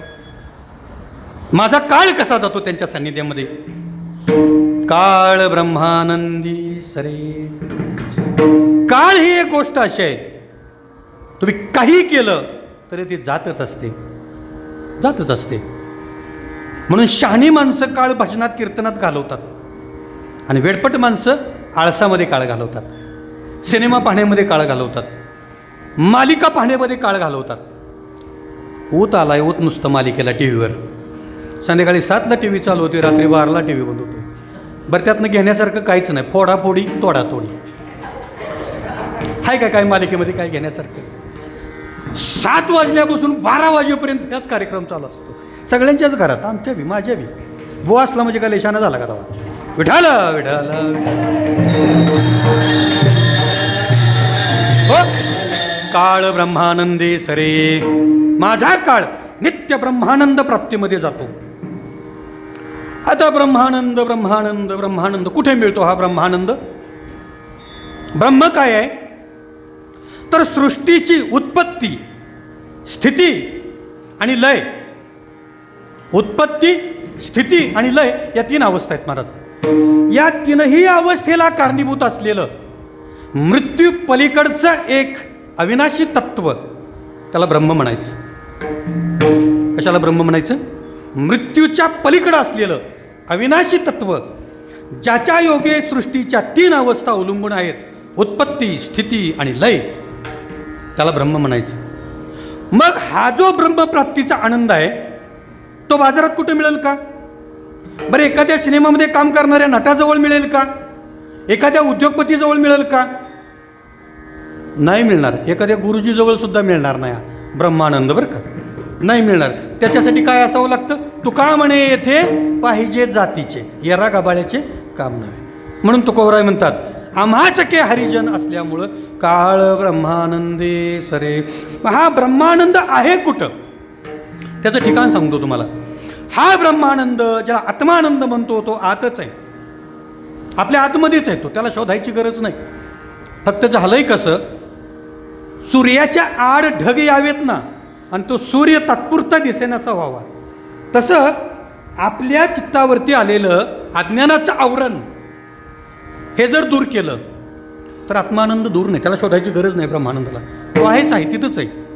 फक्त ते आवरण दूर करता आलं पाहिजे. आणि त्याच्यासाठी सखे कुणाला जोडलं पाहिजे. सख्य तो कुणाशी जोडलं पाहिजे. हरिजनांशी जोडलं पाहिजे. हरिजनांच्या संगतीत गेल्यानंतरच आपल्याला ब्रह्मानंदाची प्राप्ती होणार आहे. एक सांगू का महाराज, ऐका. शरीरानं उपभोगलेला आनंद 7 मिनिटापेक्षा जास्त काळ टिकत नाही महाराज. शरीरानं उपभोगलेला आनंद 7 मिनिटापेक्षा जास्त टिकत नाही. मनानं उपभोगलेला आनंद काही तास टिकू शकतो. मनानं उपभोगलेला आनंद काही तास टिकू शकतो.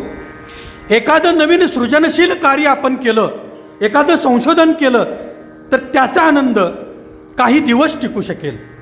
एखादं निष्काम कर्म आपण केलं तर त्याचा आनंद काही महिने टिकू शकेल, काही महिने. पण ब्रह्मानंद प्राप्तीचा जो आनंद आहे तो अविनाशी आहे, तो कधीही नष्ट होत नाही. हा ब्रह्मानंद आपल्याला प्राप्त होईल, पण कधी प्राप्त होईल.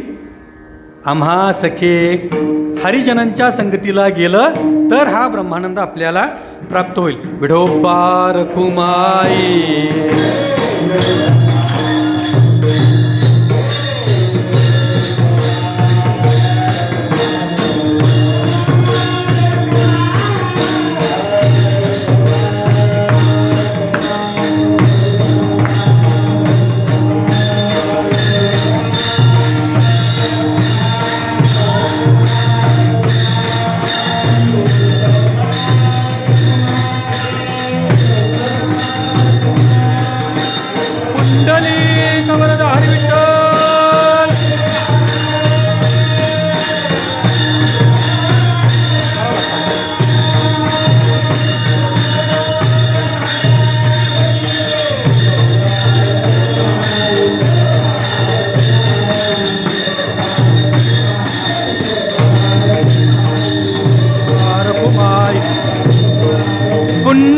झाली कवरदा हरी विठ्ठल ज्ञानदेव तुकाराम तुपार माई तुपार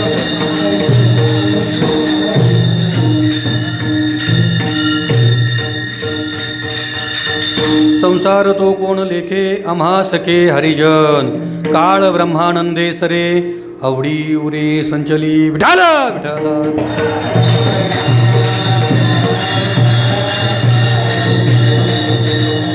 एक गोष्ट आतापर्यंत आपल्या 2 चरणाचं आपण चिंतन मांडल्यानंतर एक गोष्ट पक्की आपल्या लक्षात आली की सख्यत्व हे हरिजनांशी जोडल्याशिवाय ब्रह्मानंदाची प्राप्ती आपल्याला होणं शक्य नाही, संसाराची चिंता दूर जाणं शक्य नाही. मग आमचा घोटाळा नेमका काय होतोय? मगाशी सांगितल्याप्रमाणे प्रस्तावनेमध्ये आपण या आपले जे संसारातले प्रपंचातले जे कोणी नातेवाईक आहेत त्यांच्याशी आपण सख्यत्व जोडतो. यांच्या सान्निध्यानं आपण परमार्थ करू नाही शकत महाराज, अजिबात परमार्थ करू शकत नाही. अलग लक्षात. एक सांबर होतं, सांबर हरणाची जात आहे एक सांबर, आणि त्या सांबराचे एक वैशिष्ट्य आहे, त्याची शिंग मात्र डौलदार असतात. कशासाठी सांगतोय? आपल्या प्रपंचातील नातेवाईकांशी जर आपण सख्यत्व जोडलं तर काय होतं हे समजण्यासाठी एक छोटासा दृष्टांत. ते सांबर एका पाणवठ्यावरती पाणी पित होतं आणि पाणी पित असताना आपलं बिंब, त्याला प्रतिबिंब आपण म्हणतो, ते पाण्यामध्ये दिसतं आपल्याला. त्या सांबराला दिसल्यानंतर पहिल्यांदा त्याला शिंग दिसली पाण्यामध्ये, शिंगाकडे लक्ष गेलं. त्या शिंगांचा त्याला अभिमान वाटला महाराज. वा म्हणला, माझ्यासारखी डौलदार शिंग दुसऱ्या कोणालाच नाही. त्याच्यानंतर निरीक्षण करत करत न्याहाळत त्याचे लक्ष पुन्हा पायाकडे गेलं. सांबराचे पाय आखोड असतात, पहा पुन्हा कधी जर बघायचा वेळ आला तर पहा. त्या पायाकडे पाहिल्यानंतर सांबराला वाटलं, काय भगवंताने मला पाय दिलेत एवढे, तेही कुरूप, शिंग सुंदर, डौलदार आणि पाय असले. असं म्हणून माग वळला. तोच माग एक वाघ बसलेला दिसला. कुणाच्या? सांबराच्या. मनामध्ये चिंतन काय? हे चांगलं ते वाईट असं नसतं. भगवंतानं जे बी दिलंय आपल्याला ते सगळं चांगलंच आहे, तिथं तुलना करण्याचा अधिकार आपल्याला नाही. आता त्या सांबराला वाघ दिसल्यानंतर सांबरानं काय केलं? पळायला सुरुवात केली. बघा, पळत पळत पळत पळत पळत सांबर जंगलामध्ये आलं. जोरात जेवढा त्राण होता अंगामध्ये तेवढं पळालं. मागं वाघ पळतोय, पुढे सांबर पळतोय. जंगलामध्ये गेल्यानंतर वाट काढत असताना एका वेलीला त्याची शिंग अडकली. दृष्टांत नीट ऐका, त्याचा मतितार्थ तुमच्या आपोआप लक्षात येईल. शिंग त्याची त्या वेलीला अडकल्यानंतर तो सांबर तिथं पडला, हरिण तिथं पडलं. गुंतली ती शिंग. आपणही गुंततोच ना. ती गुंतली शिंग आणि तोपर्यंत वाघ जवळ आला. आता वाघ जवळ आलेला पाहिल्यानंतर सांबराच्या मनामध्ये विचार आला, भगवंता, ज्या शिंगांचा मला अभिमान होता त्याने मला गुंतवून पाडलं आणि ज्या पायाला मी नावे ठेवली, पायाबद्दल तिरस्कार केला, त्या पायाने मला निदान इथपर्यंत तरी आणलं, जंगलापर्यंत तरी आणलं. आता वाघ जवळ आल्यानंतर वाघ काय करणार? वदनी कवळ घेता नाम घ्या श्री हरी. वाघानं आपला श्लोक म्हणायला सुरुवात केली. दृष्टांत संपला छोटासा. जी शिंग आहेत ना हरणाची सांबराची, ही आपले नातेवाईक आहेत, गुंतवून पाडतील, सोडणार नाहीत. उठायला लागल्यावरनं पाय देतील, कुठं चाललायच. पोरं म्हणतील पॅन्ट फाटली आत्ताच्या आत्ता. पत्नी म्हणेल गेला संक्रांतीला साडी घेतलेली, दिसत नाही का, डोळं फुटलं का. प्रत्येकाची व्यथा आहे संसारामध्ये. नाही ओम, आलं लक्षात तुमच्या. त्या सांबराप्रमाणे सांबराच्या शिंगाने जसं गुंतवलं तसं हे नातेवाईक आपल्याला संसारात प्रपंचातच गुंतवलं. बंगला बांधला, घडलेली कथा आहे. बंगला बांधला 15 लाखाचा आणि मागल्या 4-5 दिवसात कोरोनानं मेला. अजून बंगल्यात राहायला गेलं बी नाही. प्रपंचामध्ये ज्या गोष्टी सुखासाठी कराव्यात त्या गोष्टी दुःख दिल्याशिवाय राहत नाहीत. मुलं असावीत वाटतं ना महाराज. वंशाला पण ती का नको? शब्द कळाला का? दिवा हवा पण ती का नको, म्हणजे पण तीच्या ऐवजी मी काय केलं, थोडं फोड केली. पण ती का नको म्हणजे पण ती का नको. विढाला विढाला हो, सुखासाठी मुलं व्हावीत, म्हातारपणाची काठी म्हणून लग्न झालं पट्ट्याचं. लग्न झाल्यावर एका रात्री नवरा बायकोनं विचार केला आणि दुसऱ्या दिवशी माता मात्रीचं गबाळ लागलं दिंड्या हुडकायला. काय करते नाही लाजा शेवटी आलं का. म्हणजे सुखासाठी मुलं पदरी काय पडलं, दुःख पडलं. सुखासाठी बंगला बांधावा, कर्ज फेडता फेडताच मरतं त्या बंगल्याचं, सुख नाहीच कसलं. हा सुख कुठं आहे मग. आम्हा सखे विठाला विठाला विठाला. हो मग ब्रह्मानंद प्राप्ती झाल्यानंतर तुकोबारायांना विचारलं अजून तुमच्या जीवनामध्ये काय बदल झाला, काय परिवर्तन सांगतायत ना तुकोबाराय. तुम्हाला आनंद मिळाला, अविनाशी आनंद मिळाला, खरं आहे. अजून तुमच्यामध्ये काय बदल झाला का, तुमच्या झोपेमध्ये वगैरे काय बदल झाला का. तो बदल अभंगाच्या 3ऱ्या चरणामध्ये.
सुखे सेऊ ब्रह्मानंदा गाऊ राम नाम सदा मग नुहे बाधा काळदूत यमाची.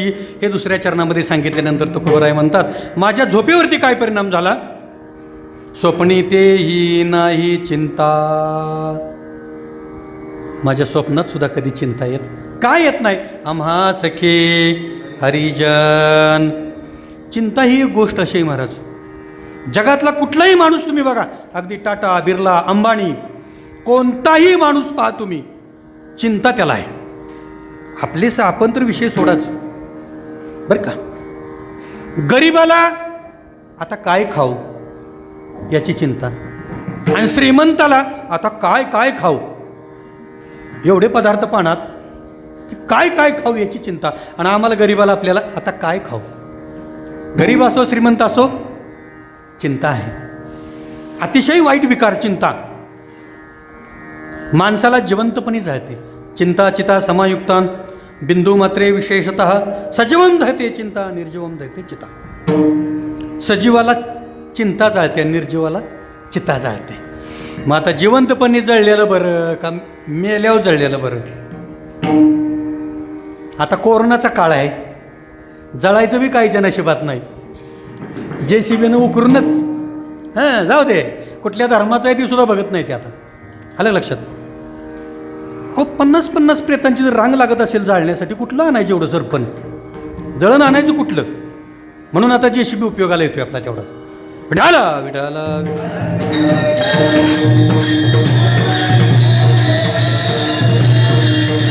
हो. कोणताही माणूस बघा, चिंतेमुळे त्याला बीपीची गोळी तर आहेच, शुगरची गोळी आहेच, भूक लागायची गोळी आहेच, खाल्लेलं पचवायची गोळी आहेच, झोपेची गोळी, नशिबानं अजून झोपेतनं उठायची गोळी आली नाही. आलं का लक्षात?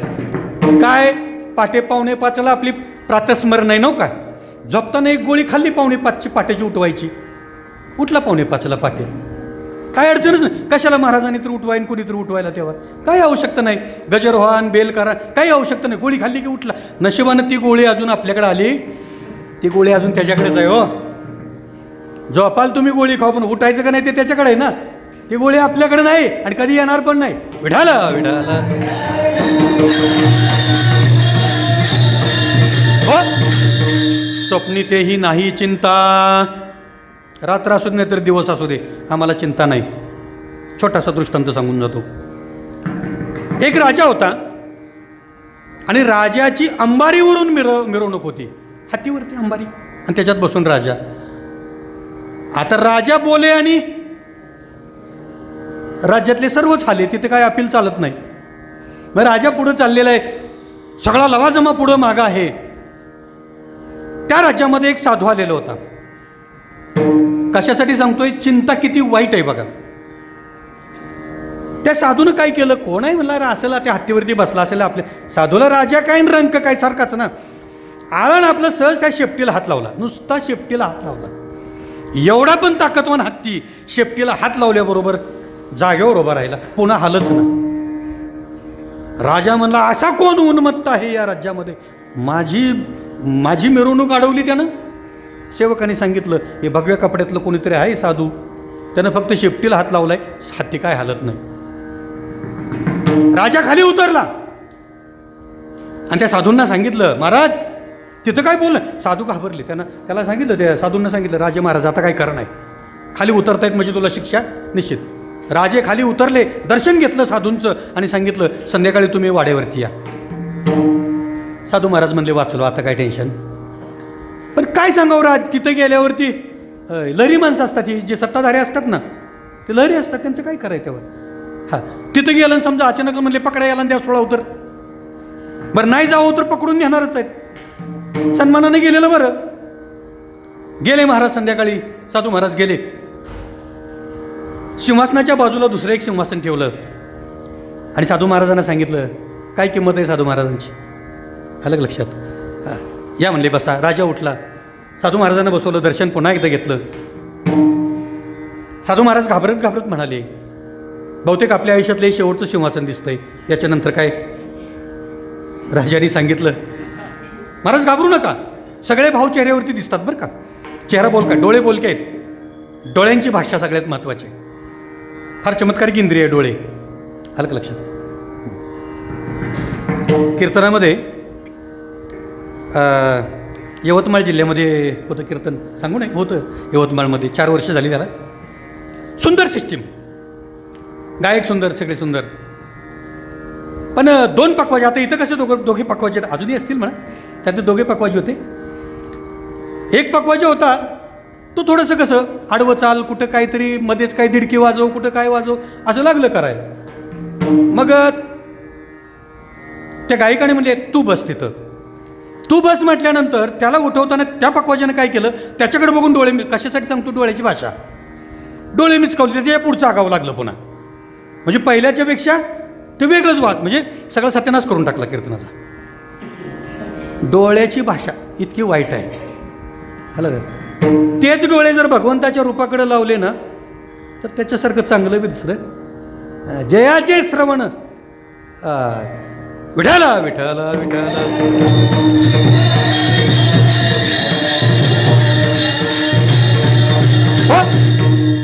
मग तुकोबर आहे चिंतेबद्दल बोलत असताना त्या साधू महाराजांना राजाने सांगितलं, माझ्या राजवाड्याच्या बाजूला एक मंदिर आहे, तिथं मी तुम्हाला आता ड्युटी देतो.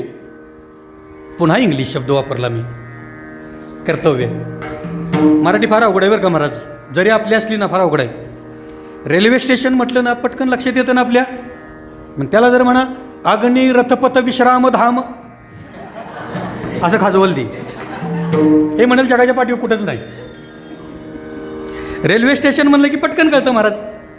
कारण का कळतं तर आपलं आपल्या गोष्टीवर कधी प्रेम बसलं नाही ही शोकांतिका आहे म्हणून.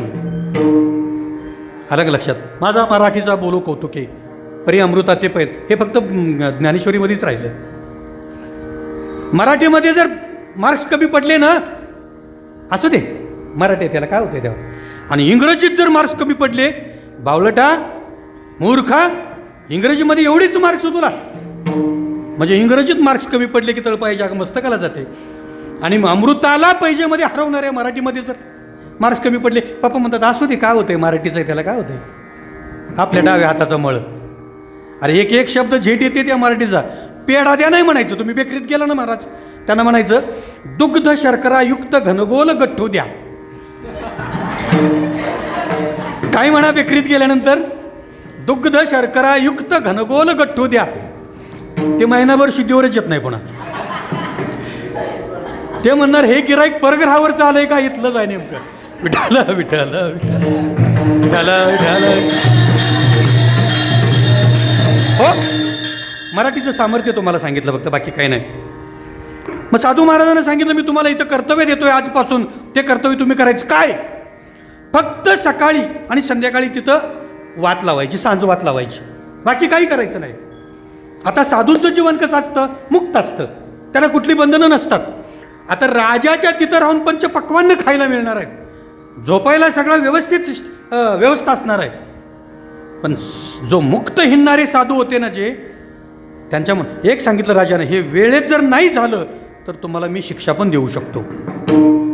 सकाळी 5:30-6च्या दरम्यान वात लागली पाहिजे आणि संध्याकाळी त्याच वेळी दिवस मावळा की लागली पाहिजे. साधू दिवसभर ते चिंतन करायचे, किती वाजले असतील, किती वाजले असतील, चिंता चिंता किती वाजले असतील. आणि नेमके त्यावेळी वात लावली का पुन्हा रात्रभर तेच चिंता कसली, आता किती वाजले असतील. राजाने सांगितले 5:30-6च्या दरम्यान. म्हणजे साधू महाराज मुक्त होते तेव्हा त्यांना चिंता जवळसुद्धा येत नव्हती. प्रपंचिक माणसाच्या जवळ गेले, रात्रंदिवस त्यांना चिंतेनं ग्रासलं. तुकोबाराय म्हणतात म्हणून तुम्ही यांच्याशी कधी सख्यत्वाचं नातं जोडलं, कुणाशी, प्रपंचातल्या माणसाची. मग कुणाशी जोडलं, आम्हा सखे हरिजन विठाल विठाल.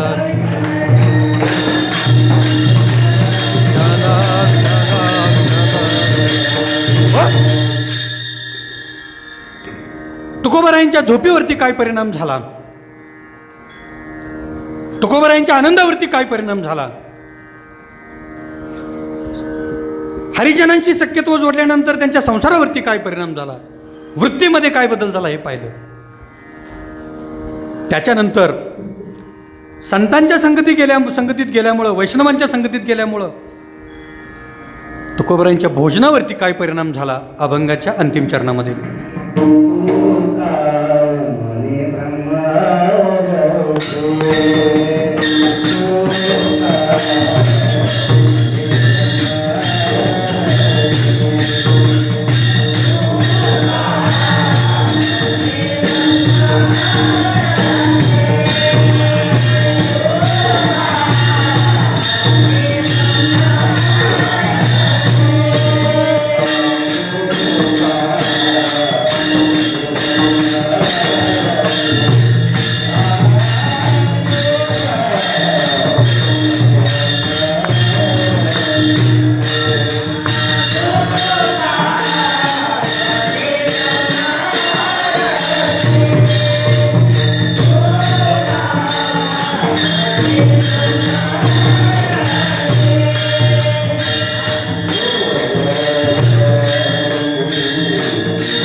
अभंगाच्या अंतिम चरणामध्ये तुकोबराय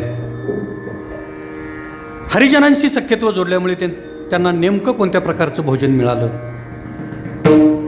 काय खातो आम्ही कासिया संगती, अशा अवस्थेला तुकोबराय पोचलेले होते.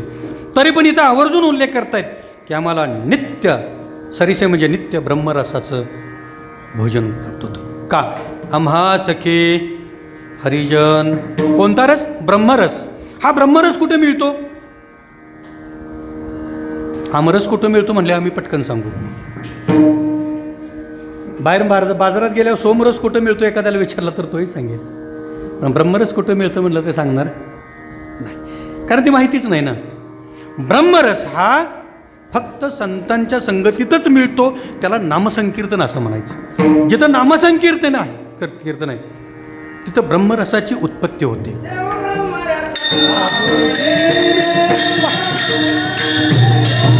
रस आवडीने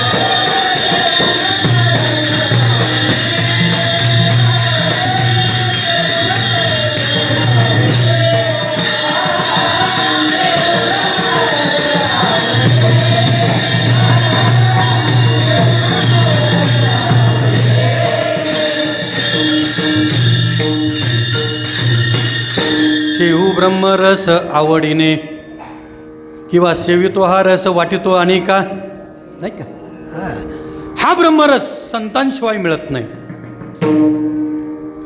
लक्ष्मण भैया रामायणामधले एक दृष्टांत, 14 वर्षे उपाशी राहिला कारण तो उपवासी होता म्हणून उपाशी राहिला. 2 शब्दांमध्ये फरक आहे.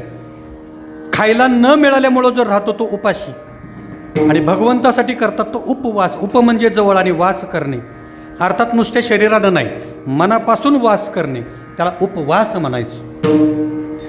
लक्ष्मण भैया 14 वर्ष उपाशी राहिला. 14 वर्षावरी केले उपोषण जाणता आपण प्रत्यक्ष हो, नामदेव महाराज म्हणतात. 14 वर्षावरी केले उपोषण. का? खायला नव्हतं का? दररोज प्रभू रामचंद्र त्यांच्या वाटेची फळं देतच होते. फक्त फळं देताना काय म्हणत होते? लक्ष्मणा हे तुझ्यासाठी ठेव. काय म्हणत होते? तुझ्यासाठी ठेव. लक्ष्मणा तू खा म्हणत नव्हते, ही फळे तुझ्यासाठी ठेव. लक्ष्मण भैया म्हणायचे, बंधुराजाने सांगितलंय ही फळे तुझ्यासाठी ठेव, आणि लक्ष्मण भैया तशी ठेवून द्यायचे, खातच नव्हते. आता ही एवढी जी शक्ती त्यांच्यामध्ये आली लक्ष्मण भैयाच्या, कशामुळं? लक्ष्मण कुणाला म्हणायचं ते आधी सांगतो. ज्याचं लक्ष आणि मन स्थिर असतं परमार्थाच्या ठाई त्याला लक्ष्मण म्हणावं. लक्ष आणि मन कुठे पाहिजे? परमार्थामध्ये पाहिजे, त्याला लक्ष्मण म्हणावं. तर आता नावं काय काय काय काय ठेवतात, पण नावाप्रमाणे काय नसतंच. विवेकानंद, विवेक नसतोच कसला त्याच्याकडे, सरासर विचार नसतो ना. आलं लक्षात? नावाजवळ आता काय राहिलेलं नाही. असो, विठाल विठाल विठाल.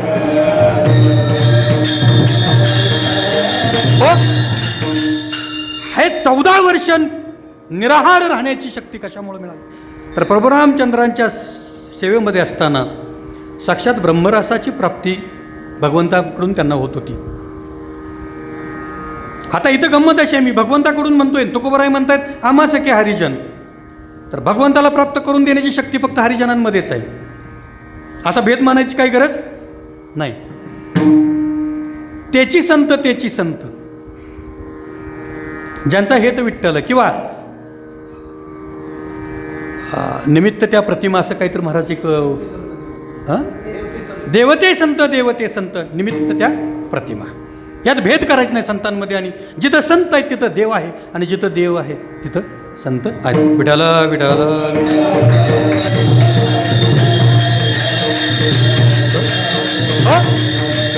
त्याच्यानंतर भागवतामध्ये भागवत कोणी कोणाला सांगितलं महाराज?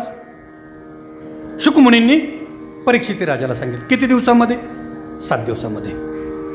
परीक्षिती राजाचा 7 दिवसामध्ये मृत्यू होता.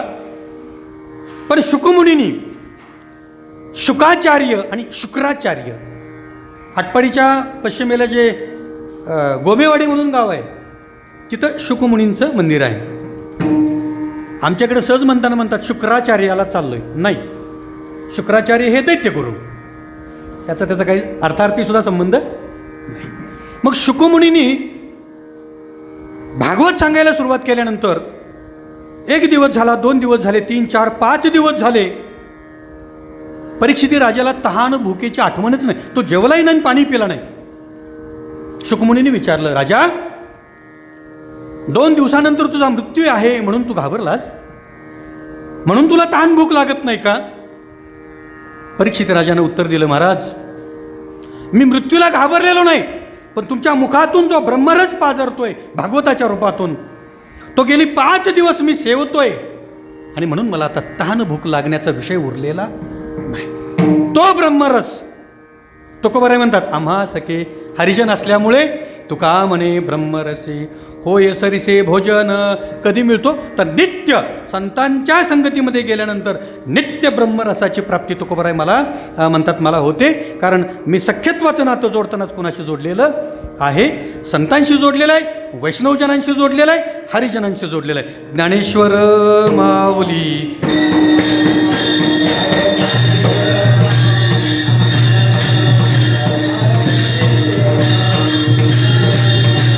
ज्ञानेश्वर माऊली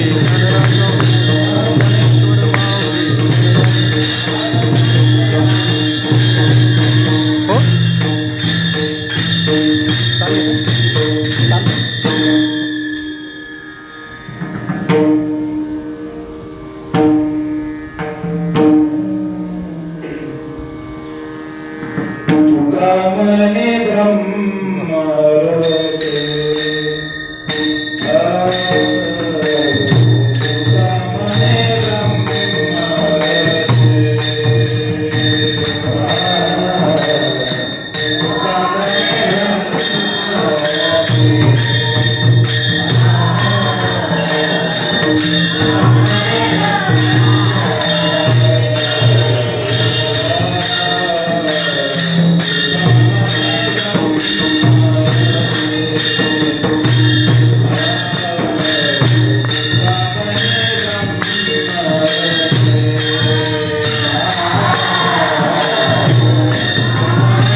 गिरिधर लालतो भाव का भूका, राग कला नाही जानत तुका.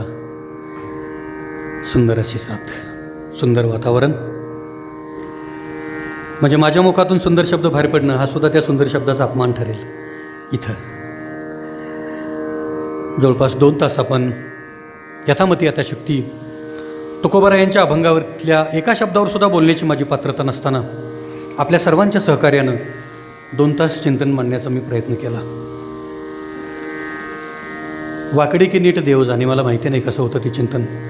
जशी मला तुकोबारायांनी बुद्धी दिली, पंढरीश परमात्म्यानं बुद्धी दिली, त्याप्रमाणे मी व्यक्त होण्याचा प्रयत्न केला. मी काय फार मोठा कोणी कीर्तनकार नाही, फार मोठा चिंतनकार नाही, फार मोठा वक्ताही अजिबात नाही. तरीसुद्धा 2 तास तुम्ही मला सहन केलं. झालेली सेवा पंढरीश परमात्म्याच्या चरणी, वारकऱ्यांचं सुप्रीम कोर्ट, सर्वोच्च न्यायालय ज्याला म्हणतो आपण, माऊली ज्ञानेश्वर महाराज, जगद्गुरु तुकाराम महाराज आदी करून सर्व संतांच्या चरणी अर्पण करतो. ज्यांनी मला जन्म दिला, आषाढी वारीचे संस्कार दिले, एकादशीचे संस्कार दिले, ते माझे आईवडील, त्यातले माझे वडील इथं कीर्तनाला उपस्थित आहेत. त्यांच्या चरणी अर्पण करतो.